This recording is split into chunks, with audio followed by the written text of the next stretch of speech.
Assalamualaikum warahmatullahi wabarakatuh. Bismillahirrahmanirrahim. Alhamdulillah, jumpa lagi dengan kami Musdi 212 channel baru Semangat Lama. Pada kesempatan kali ini, video yang ingin kami bagikan mengenai cara cepat pelaporan SPT tahunan ASN di Kortik tahun 2025. Oke, Bapak Ibu, langsung saja kami coba praktikkan caranya. Adapun catatannya, yang pertama, pastikan terlebih dahulu sudah terbit bukti potong baik BPA 1 atau BPA 2 di akun Kortik masing-masing. Untuk cara ceknya, silakan nantinya login ke Kortik. Selanjutnya, pilih menu profil saya, pilih dokumen saya, klik tanda refresh, atau jika muncul hasilkan dokumen, klik itu terlebih dahulu. Yang kedua, yang membuat dan menerbitkan bukti potong baik BPA 1 atau BPA 2 adalah pemberi kerja, instansi atau pembayar gaji. Untuk BPA 1 biasanya untuk P3K, sedangkan BPA 2 untuk PNS, TNI, dan Polri. Oke, Bapak Ibu, langsung saja kami coba praktikkan bagaimana cara pelaporan SPT tahunan di Kortik.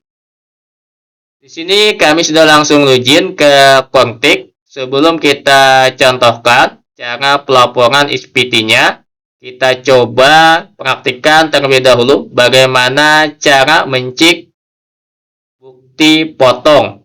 Untuk bukti potong, silakan nanti masuk ke bagian menu portal saya, dokumen saya.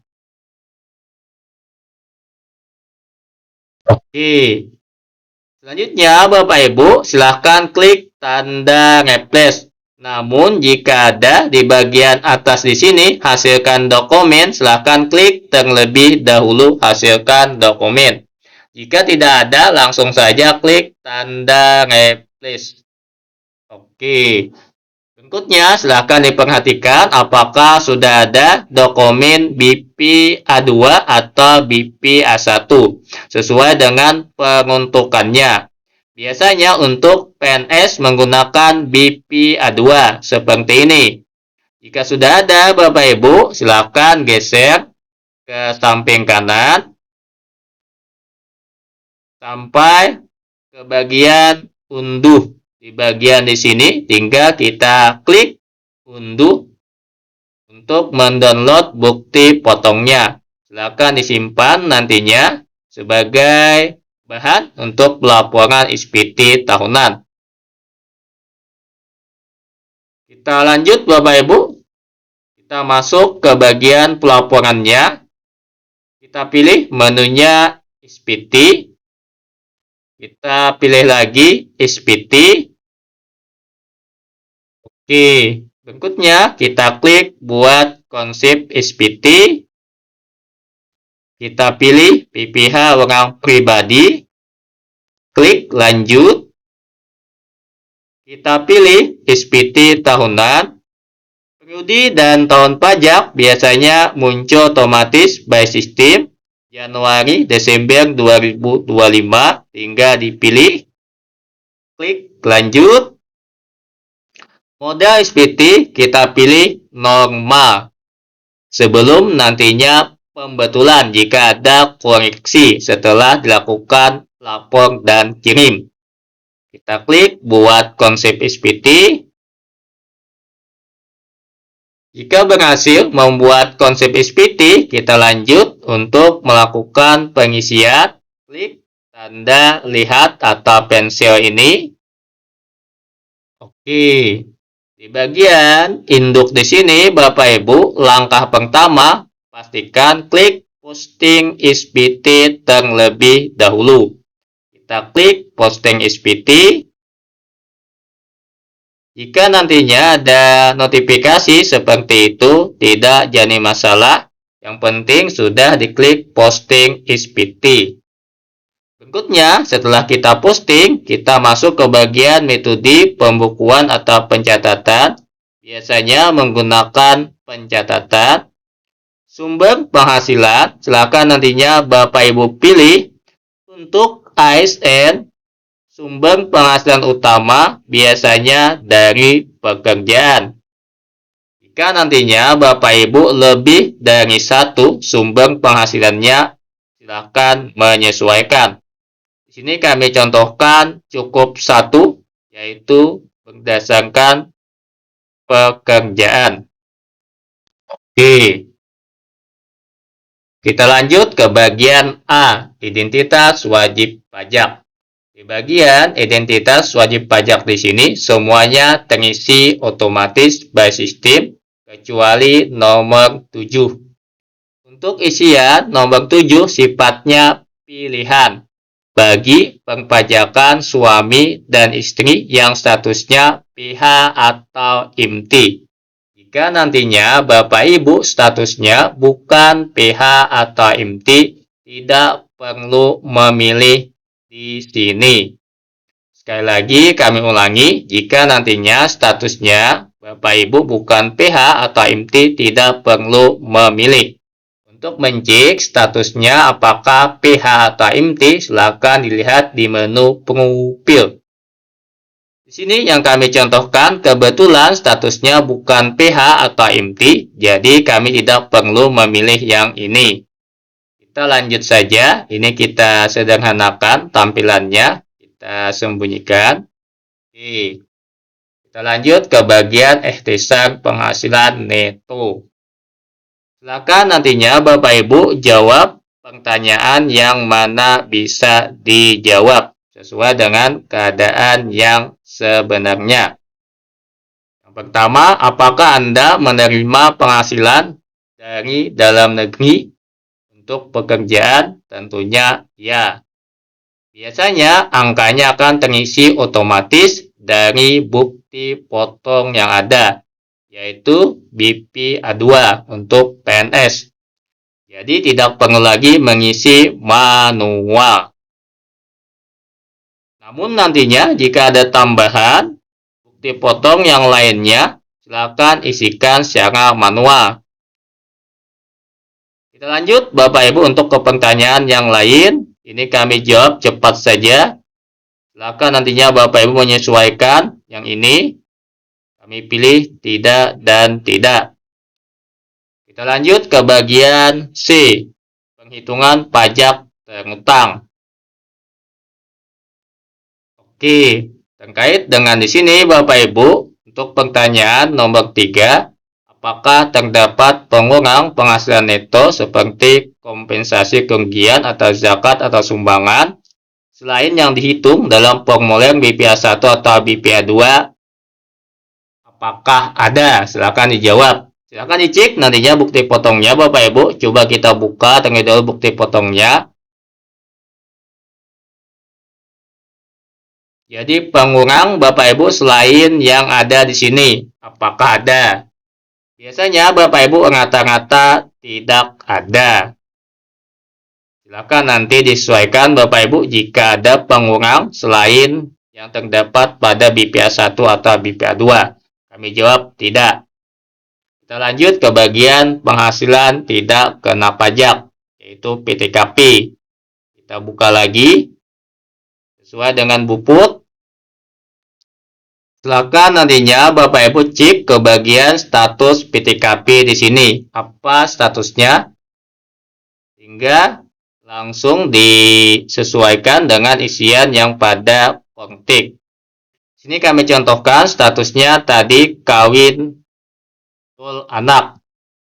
Kita pilih sesuai dengan puputnya tadi. Kawin 0 anak Bapak Ibu. Artinya tidak punya anak. Intinya silakan sesuaikan dengan status yang ada di sini. Apa status PTKP-nya? Hingga dimasukkan ke pilihan yang ada di konteknya. Untuk penghasilan PTKP. Kita lanjut ke bagian nomor 8. Apakah terdapat pengurang PPh terutang? Di sini Bapak Ibu tinggal dilihat lagi bukti potongnya. Biasanya Bapak Ibu rata-rata tidak ada pengurang PPh terutang. Namun silakan nanti dicek apakah ada pengurang PPh terutang. Di sini Bapak Ibu pengurangnya. Kami jawab di sini tidak Bapak Ibu. Rata-rata biasanya tidak ada pengurang PPh terutang. Namun tinggal dilihat lagi nanti untuk bukti potongnya. Kita lanjut ke bagian kredit pajak. Oke. Di bagian 10A di sini Bapak Ibu, apakah terdapat PPh yang telah dipotong atau dipungut oleh pihak lain? Di sini nantinya Bapak Ibu jika ada, biasanya sistem akan melakukan deteksi otomatis ketika kita menjawab tidak. Oke, di sini Bapak Ibu sudah terdeteksi sistem jika memang ada PPh yang telah dipotong atau dipungut pihak lain. Jadi mau tidak mau jawaban kita harus iya. Otomatis nanti angkanya akan terisi. Silakan disesuaikan Bapak Ibu. Jawabannya apakah nantinya ada, biasanya sistem akan mendeteksi secara otomatis. Jadi jika memang ada, silakan diklik iya. Kita lanjut Bapak Ibu ke bagian apakah Anda menerima pengembalian. Ini rasanya tidak ada Bapak Ibu. Silakan dilihat bukti potongnya. Kita lanjut ke bagian PPh kurang atau lebih bayar. Ini terkunci. Jika terkunci Bapak Ibu, artinya tidak perlu dijawab. Yang mana bisa dijawab, silahkan dijawab pertanyaannya. Kita lanjut ke bagian berikutnya.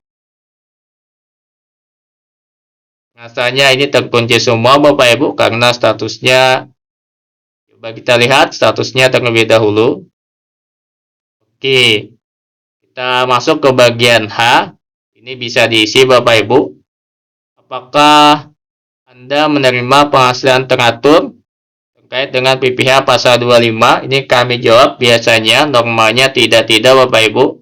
Intinya silakan menyesuaikan ini jika ada. Kami pilih tidak semuanya. Kita masuk ke bagian pernyataan transaksi lainnya. Sini harta pada akhir tahun pajak sudah terisi otomatis Bapak Ibu bawaan tahun yang lalu.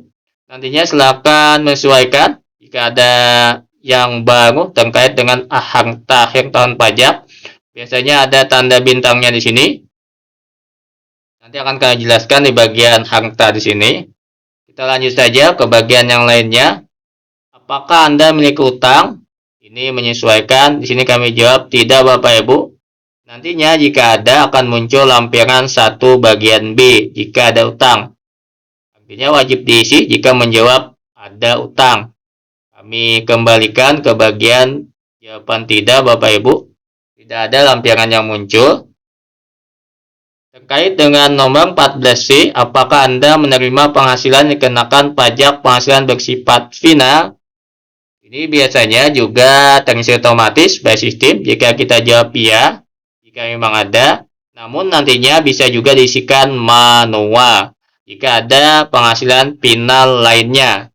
Silakan isikan manual jika jawabannya iya, selain yang ada pada sistem.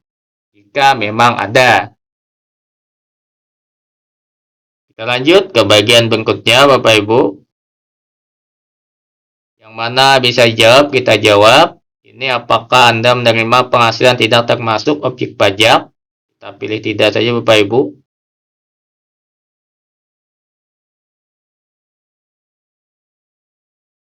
Di sini terkait dengan surat kuasa khusus dan dokumen lainnya. Kami jawab no saja Bapak Ibu. Jika ada silahkan nanti klik yes dan yes. Oke, silakan Bapak Ibu coba dicek terlebih dahulu statusnya bagaimana di bagian induk. Jika statusnya nihil Bapak Ibu, ada kemungkinan laporan yang kita isi benar. Namun jika nantinya statusnya kurang atau lebih bayar, silakan dicek kembali apa penyebab kurang atau lebih bayarnya. Di sini kita lanjut Bapak Ibu untuk mengisi lampirannya. Untuk lampirannya Bapak Ibu akan muncul di bagian atas. di sebelah induknya tadi. Kita kembali ke atas. Oke, biasanya lampiran yang wajib ada L1. Untuk lampiran lainnya menyesuaikan dengan pertanyaan kita. Jadi L1 ini wajib ada Bapak Ibu. Untuk yang lainnya menyesuaikan dengan pertanyaan kita. Kita masuk ke bagian L1 terlebih dahulu. Angka pada akhir tahun pajak. Bagian kas dan setengah kas. Silakan nantinya Bapak Ibu isi. Biasanya wajib diisi minimal satu data terkait harta pada akhir tahun pajak.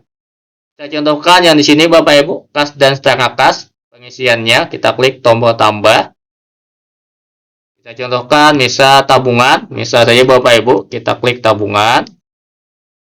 Nomor akun, nomor rekening. Kami contohkan simulasi 1, 2, 3 supaya cepat. Atas nama siapa, misal nama kami, misal nama banknya BRI, misal saja Bapak Ibu, lokasi harta silahkan dipilih, misal Indonesia, saldonya tahun pengalihan misal 2025, saldonya 1 juta. Keterangan tidak ada tanda bintangnya, sifatnya opsional. Jika tidak ada tanda bintangnya, sifatnya opsional. Silakan diisi atau boleh dikosongkan. Di sini kami kosongkan saja Bapak Ibu untuk kolom keterangan. Kita simpan.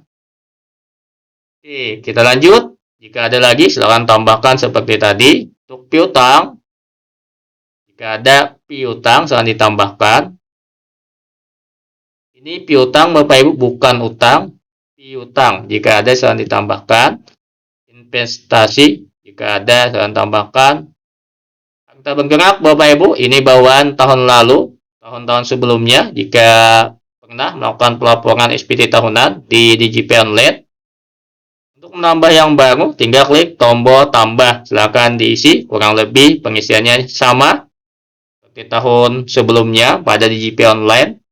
Tinggal klik tambah saja. Harta tidak bergerak juga sama Bapak Ibu, termasuk tanah bangunan.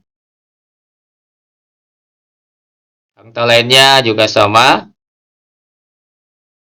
Utang, ini tergantung pertanyaan kita di awal di induk tadi, apakah ada atau tidak. Jika ada utang, nanti otomatis tombol tambahnya aktif. Namun jika jawabannya tidak, otomatis tidak ada tombol tambahnya. Silakan disesuaikan. Jika memang ada utang, klik tambahkan. Daftar anggota keluarga yang menjadi tanggungan. Jika ada Bapak Ibu, biasanya masuk otomatis sesuai dengan data pengupil. Di sini kebetulan tidak ada tanggungan, jadi kosong untuk daftar anggota keluarga.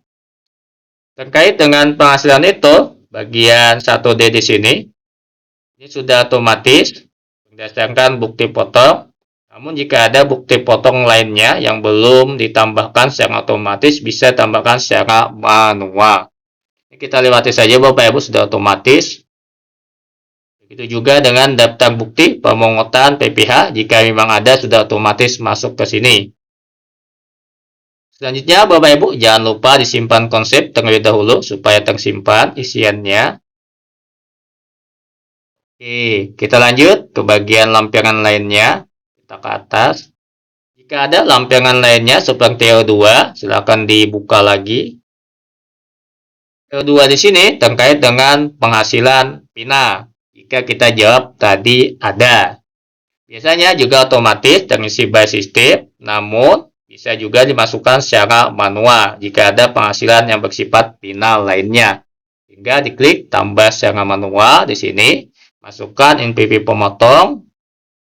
Biasanya menggunakan nomor NIK atau nomor NPP, nanti akan otomatis nama pemotong atau pemungutnya muncul jika nomor NPP pemotong di sini yang kita masukkan benar. Tinggal dimasukkan nanti jenis penghasilannya apa jika memang ada. Untuk PPh PINA yang bersifat PINA, biasanya seperti honorarium yang sudah dipungut PPh PINA, atau yang lainnya, atau bisa juga penghasilan istri dari pemberi satu kerja. Jika nantinya istri gabung dengan NPP suami. Bisa dimasukkan di sini untuk penghasilan istri. Ini Bapak Ibu penghasilan istri dari satu pemberi kerja. Dengan status tadi NPP gabung antara suami dan istri. Kita tutup saja Bapak Ibu. Ini yang sudah otomatis tadi masuk berdasarkan bupot. Untuk yang manual silahkan ditambahkan jika memang ada lagi. Oke, jika sudah dirasa cukup, tinggal disimpan konsep. Kita kembali Bapak Ibu ke bagian induk. Silahkan nanti dicek sekali lagi di bagian induk di sini semua pertanyaan atau semua isian-isian yang ada. Coba dilihat apakah sudah benar. Jika yakin sudah benar, kita kembali ke bagian bawah. Oke, di bagian bawah di sini pastikan nantinya status SPT-nya nihil jika memang benar nihil.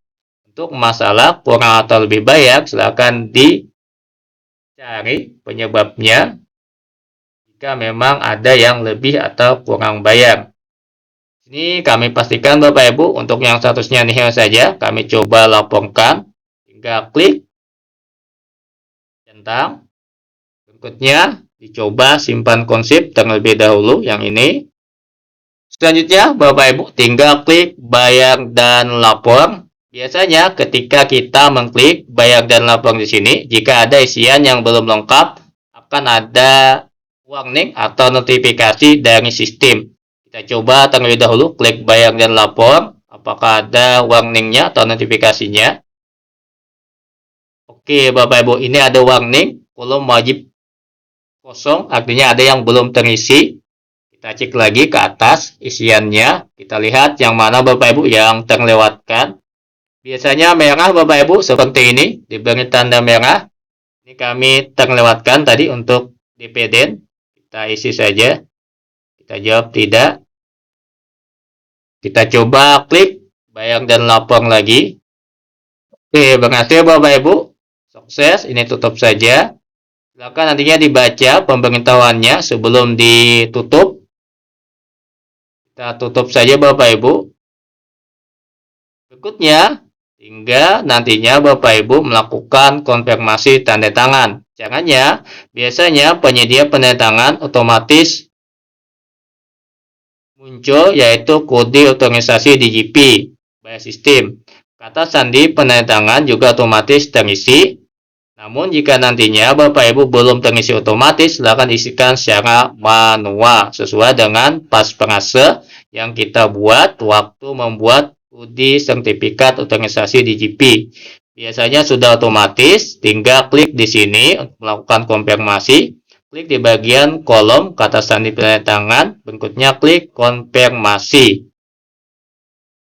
Jika nantinya berhasil, Bapak Ibu otomatis SPT kita akan masuk ke bagian menu SPT dilaporkan. Nanti akan kami contohkan untuk menu yang sudah dilaporkan SPT-nya. Jadi nantinya ini tinggal klik di sini, klik konfirmasi tanda tangan. Setelah itu Bapak Ibu nanti akan masuk ke bagian SPT dilaporkan. Oke, seperti ini Bapak Ibu. Berikutnya, silakan nanti Bapak Ibu kirim tanda terimanya, biasanya masuk ke email masing-masing. Tinggal diklik di bagian di sini, tanda terima. SPT telah disampaikan ke email Anda. Silakan nanti dibuka emailnya Bapak Ibu. Dan juga bisa di-download untuk laporan PDF SPT-nya di bagian di sini. Tinggal klik unduh. Oke. Untuk buktinya tadi masuk ke email kita. Email yang terdaftar di sistem kontak di sini. Silakan nanti dibuka emailnya Bapak Ibu. Di sini tidak kami contohkan buka untuk emailnya. Intinya silahkan dilihat di bagian kotak masuk atau inbox-nya terkait dengan tanda terima yang ini. Kira-kira seperti itu Bapak Ibu. Ini merupakan perbaikan dari video-video kami yang telah lalu. Jadi kami pernah beberapa kali menyampaikan terkait dengan pelaporan SPT tahunan. Namun mungkin video-video yang lama itu banyak kekurangan atau kesalahannya. Ini semoga menjadi pelengkap dari video-video yang sebelumnya. Akhirnya kami mohon maaf jika ada kesalahan atau kekurangan, baik dalam video yang ini atau video yang telah lalu atau video yang lainnya Bapak Ibu. Inti dari segala inti kita semua ucapkan wabillahi taufik wa hidayah. Assalamualaikum warahmatullahi wabarakatuh.